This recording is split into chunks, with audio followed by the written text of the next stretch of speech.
You know what's good? Muso games. You know what's a good Muso game series? Sengoku Basara. You know what's a good Sengoku Basara game? Sengoku Basara 2 Heroes.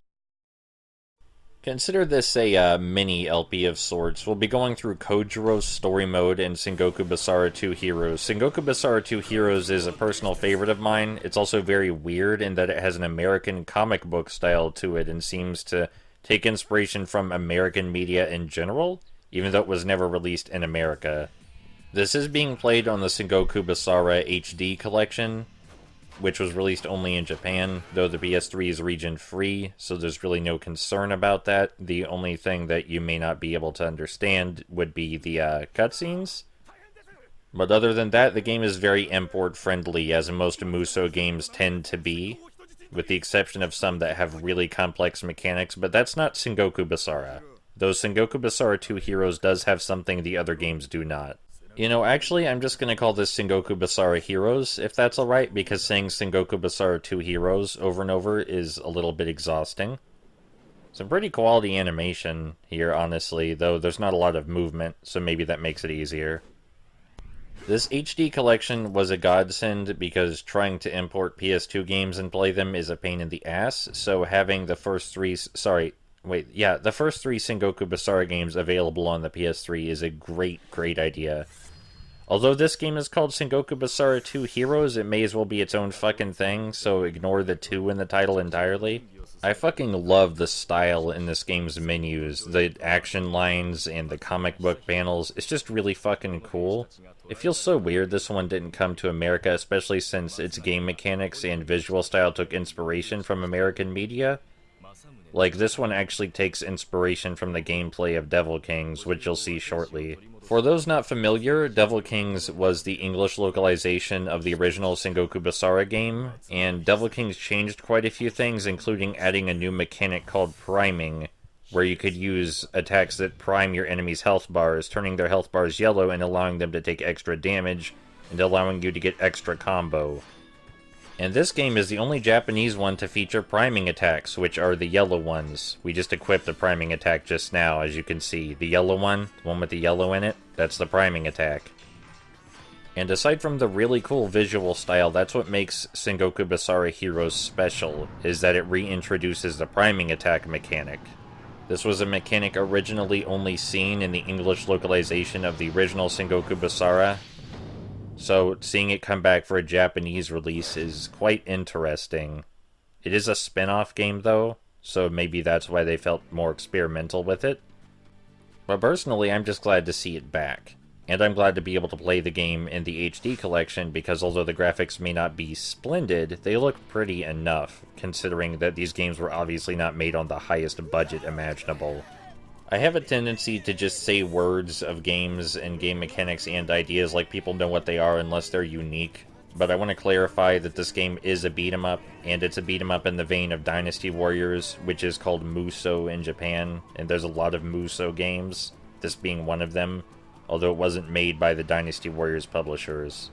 This series is Sengoku Basara, which is like Muso, but crazier. It's a parody of the Sengoku Muso series, which was made by Koei. The entire series is focused on being as stupid, crazy, and anime as possible, and as such it has gotten several anime adaptations, but I prefer the games because you cannot really play the anime. I've tried. All you can do is pause it. Look at the thick comic book border around the health bars as well, that just looks really good. So, the priming attack, as you're seeing, allows us to get in additional hits and fill up our combo meter faster.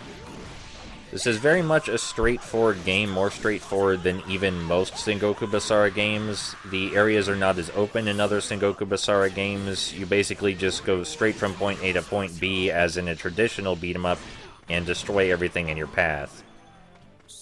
This is also part of what separates Sengoku Basara Heroes from the other games, is that it is much more linear than the other games, which is saying a lot because the other games are also linear. The lock above this guy's head means we need to destroy him to open the door.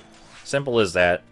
Language is very easy to overcome as a barrier in this game because everything is communicated visually that is of super importance. As is par for the course in Sengoku Basara, some of the areas will have environmental elements that act as a way to spice up the gameplay. This ice cave has people bursting through walls. And the people bursting through walls are great, because they're a really fun way to get our combo up as high as possible really fast. So, in case it's not clear, this game's thing isn't really being difficult, its thing is being satisfying. Such could be argued for all Musou games, though to varying degrees. But specifically with Sengoku Basara, there's no amount of real difficulty intended. It's more about how crazy can you get, and is the player having fun being crazy. There are a lot of bodies flying everywhere, a lot of flashy anime attacks, and if you just like having fun, then I think in general you can't go wrong with Sengoku Basara, though the later games tend to be crazier. If that's what you're looking for, absolutely. The later the games go, the crazier they get. No question about that. And some of the later games you can just do straight up Kung Fu style flight, so, you know, I think that's pretty up there. Do I have a single bad thing to say about this game? No, absolutely not. Normally I can get a combo of 300 in this game, but I think I come up just short. Yeah, sadly. We're gonna fight a mini-boss now, though. So, already said, bears saying again, challenge, not really this game's thing. And especially with Kojiro and his Rapid Strike special move, we can easily cheese the bosses, as you're about to see in just a few seconds. But yes, this game, it's just for having stupid fun. Don't come here looking for a challenge or looking to turn your brain on maximum power or anything like that. So if we run over to the wall, we can kind of trap them against the wall and use the Rapid Strike on them over and over, and they will be incapable of doing anything. Sometimes you can get all 3 of them this way, but this time we only got 2 of them at once. But yeah, this isn't for turning your brain on super hard or anything, it's just for fun. It's just a fun game because it's fun, and hitting things is fun. This is the wrong game to play if you want a challenge or you want to think really hard. This is not for you if that's what you want. If you want a game where you have to think super hard, or if you want a beat 'em up that's really challenging, please exit. Exit now, because this is not your thing. This is just a mindless hack and slashing for the sake of it. And I love that about it. That's what people come here for. So we're about to be introduced to another bit of environmental variety. Some ice blocks will fall from the ceiling and we'll need to destroy them to proceed. The variety in this game is kind of shallow, but it's just variety for the sake of variety, you know? This game isn't trying to pretend it's not a machine designed to make the player feel satisfied. It has no issues with that. It knows what it is. The American comic book style is such a bizarre choice, but it does fit with the more linear, spin-off, weird thing this game has going for it. I really wish this one came out in America, though. I would have loved to play this as a kid. This would have been really fun. I mean, it's really fun now. But I would have loved this even more than Devil Kings, I think, as a kid. But yeah, this game, it's exactly what it looks like. Aside from some visual flair and the environmental variety I've mentioned, it's just a beat-em-up where you're a big old wall of death, getting a high combo and tearing your way through all of the enemies as quickly as possible, and in as flashy a fashion as you can imagine. Come on. Yeah, 300 hits. I remember the time back before Musou games became okay to love, and that was really dumb. That was a really dumb time to exist in. I'm glad that more people are accepting of Musou games and are seeing them for what they are, which is just a way to have fun, just a way to feel satisfied with yourself. I remember people with the stupidest criticisms about the game, like, you can just mash square through the whole game. Well, no shit. The game is made so you can play it however you want. With Sengoku Basara specifically, it's like, hey, here's the cool attacks, you decide what you want to do with them. If you want to mash square the whole time, you can do that, but I don't know what you're trying to prove. Those kind of criticisms are basically just loudly announcing that you're not a fan. And you know what? That's fine. If you're not a fan of mindless, satisfying hack and slashing, you don't have to be. That's okay. But there are people that want this thing, and that's why it exists. There are dozens and dozens of Musou games for a reason, and it's because people love these things. There was a point in my life where I did see being mindless as a meaningful criticism, but that time has long passed.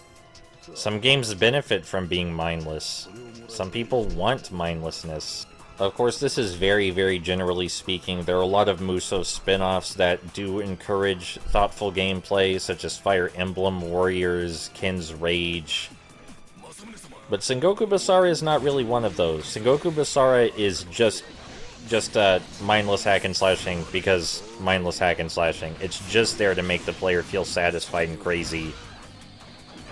So how the bosses in this game work is either you are wrecking the boss's shit or they are wrecking your shit, which can be said of many Musou games, but it bears saying here as well. Either you're kicking the boss's ass or the boss is kicking your ass. There is no in-between. Dynasty Warriors Gundam, that's another Musou game that requires thoughtful gameplay from the player. Let's see.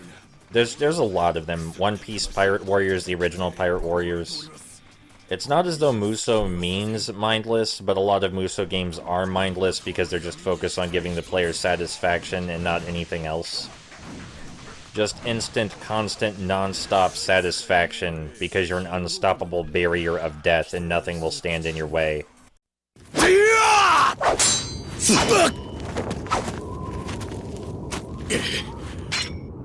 どれやろう待てくれてやれそいつらを解放しろきっとヒョラダメです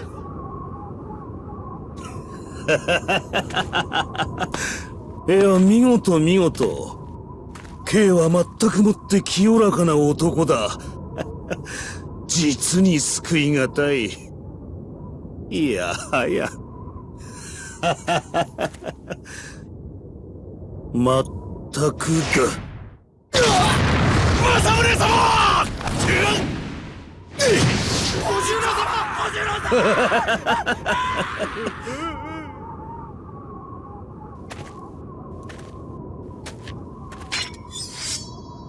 竜の爪確かにいただいたよ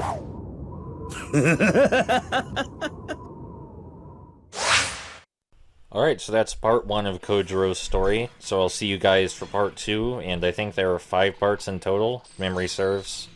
I'll catch you for the next one.